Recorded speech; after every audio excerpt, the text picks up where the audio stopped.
dentro de ese ataque, dentro de esa pérdida de cuidado de lo que es tu fe, de lo que es tu salvación, de lo que es tu llamamiento, porque muchos ni siquiera ejercen el llamamiento que ya tienen de parte de Dios, porque lo pierden. Viene a presentarse la parábola en sus vidas, en donde dice la palabra que cayó la semilla entre los abrojos, entre los espinos, crecieron y la ahogaron. Y su vida está exactamente en esa posición.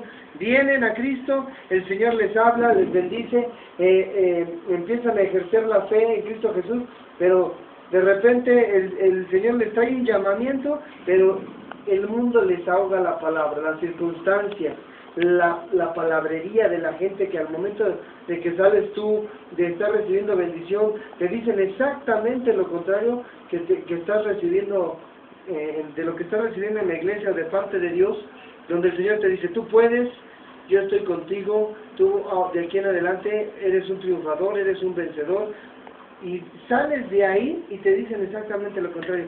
Si tú llevas no sé cuántos años ahí, dice el dicho del mundo, ¿no? El que nació para maceta del corredor no pasa. ¿Y te la crees? ¿Le crees más al mundo que a lo que te está diciendo Dios? Vienen, te ahogan la palabra y no ejerces ni el ministerio. Si el Señor te estaba llamando ya a servir, a un evangelismo, un pastorado, a aprender la palabra para convertirte en un maestro, no lo ejerces porque viene esa palabra y te ahoga, y de repente dices: no, yo estoy bien como congregante, y aún estás yendo a la iglesia y estás congregándote y todo, pero ahí estás bien. ¿Te parece que estás bien ahí sentado y ves que de repente un hermano ya predica, o otro dirige, otro ya se fue de evangelista o de misionero? Pero tú estás bien ahí, ¿por qué? Porque estás con la palabra de Dios en tu corazón, pero al mismo tiempo estás dejando que la palabra que viene de parte del mundo que te esté ahogando, no te deje crecer. Es como cuando una planta la ponen en cierto lugar y no se muere, pero ya no crece, se queda así como que no florece, en un tamaño, no florece, no da sus frutos, porque está en un lugar en donde no tiene que estar. Cuando tú pones esa planta en el lugar en donde tiene que estar, florece, se acrecenta, da su fruto, entonces todo el mundo va a pasar y va a decir: qué bella planta, ¿no? Pero si tu vida está haciendo exactamente la planta que no florece, es porque tú estás creyendo a las cosas que no te convienen, y le estás creyendo más al mundo, le estás creyendo más a la misma familia, que en un momento dado a lo mejor no sea temerosa de Dios, y te empiezan a atacar y a llenar el corazón con el que tú ya también eres así. El hermano Francisco ya lo comentó, ¿no? Porque te dicen: ahora ya eres esto, ya no te van a dejar hacer lo otro, y empiezas a creer todo eso, y mejor te detienes, ¿no? Y dices: mejor después, mejor para la otra. Es muy bonita la palabra, así lo dijo el hermano, ¿no? Es muy bonita la palabra, pero no estoy convencido, y yo lo he escuchado un sinnúmero de veces, pero es porque viene esa circunstancia, el estorbo, el abrojo, el espino, el ave del campo, y no te deja crecer, te roban la semilla, te roban la bendición, y te quedas exactamente en el mismo lugar. Ahora, tú tienes que actuar con la autoridad que viene de parte de Dios. El Señor te da autoridad porque automáticamente pasas a ser hijo, y cuando vienen todos esos obstáculos, el Señor también ya en su palabra te dejó escrito quién eres tú o no eres. Así es. ¿Para qué crees tú que Dios haya escrito esta parábola en la Biblia?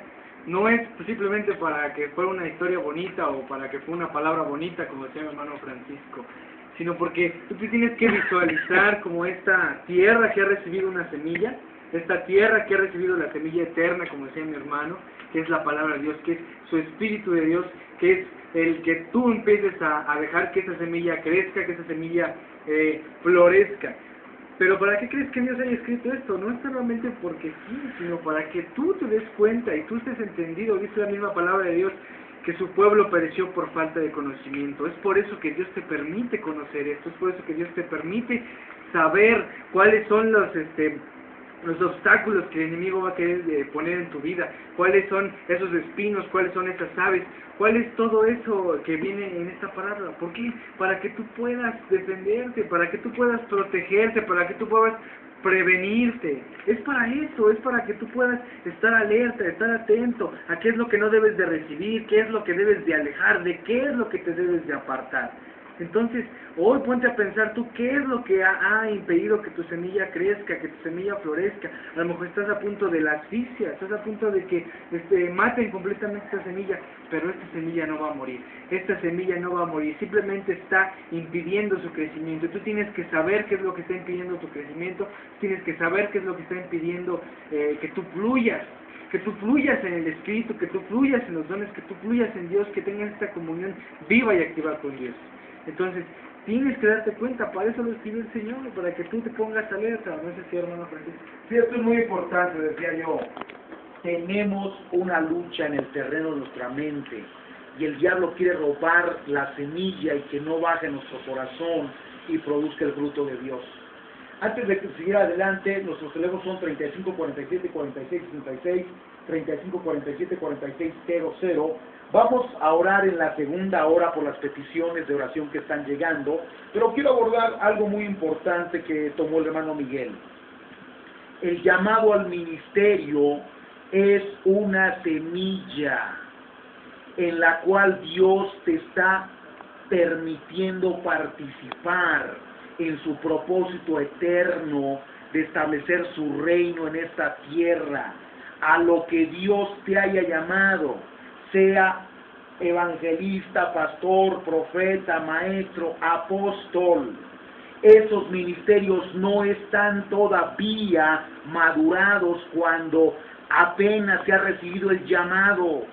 Mucha gente ha recibido un llamado de Dios y se tira al día siguiente, abandona su trabajo, abandona esto, abandona aquello, por creer que ya es el tiempo de Dios. Y yo quiero decirte, hermano, que me escuchas, toda semilla va a dar su fruto en su tiempo.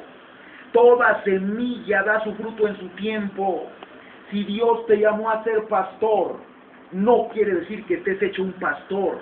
Si Dios te llamó a ser evangelista, no quiere decir que estés hecho un evangelista. Si Dios te llamó a ser un profeta, no quiere decir que estés hecho un profeta. No. Dios plantó una semilla en tu corazón. Y esa semilla tiene que esperar el tiempo de Dios en que empiece a germinar y en que empiece a producir. ¿Sabe por qué sufre descrédito el Evangelio? Por muchos que el llamado está en la fase de embrión. Apenas está explotando la semilla, abriéndose. Y cuando viene el enemigo confronta, el enemigo pelea contra los ministros del Evangelio. Y tú no has corrido el tiempo de maduración de Dios, no has permitido que Dios madure. Y muchas veces la prueba, la adversidad, hace que esa semilla no brote y cumpla el propósito de Dios. Todo se da en su tiempo. Tú no puedes apresurar las cosas. Pero cuando tú sabes que Dios te ha llamado, tienes que cuidar esa semilla. Que el diablo no la robe, que el diablo no la pague, sino que germine y produzca el ministerio al cual Dios te llamó. Mucha gente Dios está llamando en estos días, pero mucha gente está dudando y se pregunta, ¿me llamó Dios o no me llamó? ¿Será o no será? Yo quiero decirte que si Dios te llamó, te lo va a volver a confirmar. Yo quiero decirte que si Dios te llamó, Él te va a establecer. Y yo quiero decirte que la semilla del llamado no perece, la semilla de los dones no perece, porque el propósito de Dios es eterno. ¿Cuánta gente hoy yo oro por muchos que me dicen, hermanos, que el Señor me usaba en cierto don, me usaba en cierto ministerio y ya no se da? Yo quiero decirte que ahí está, no ha muerto, porque el propósito de Dios no ha muerto. El problema es que muchas veces nosotros nos desviamos, nos descarriamos y de repente ya no se... Hay muchos ministerios inmaduros, hay muchos ministerios y por consecuencia están estancados.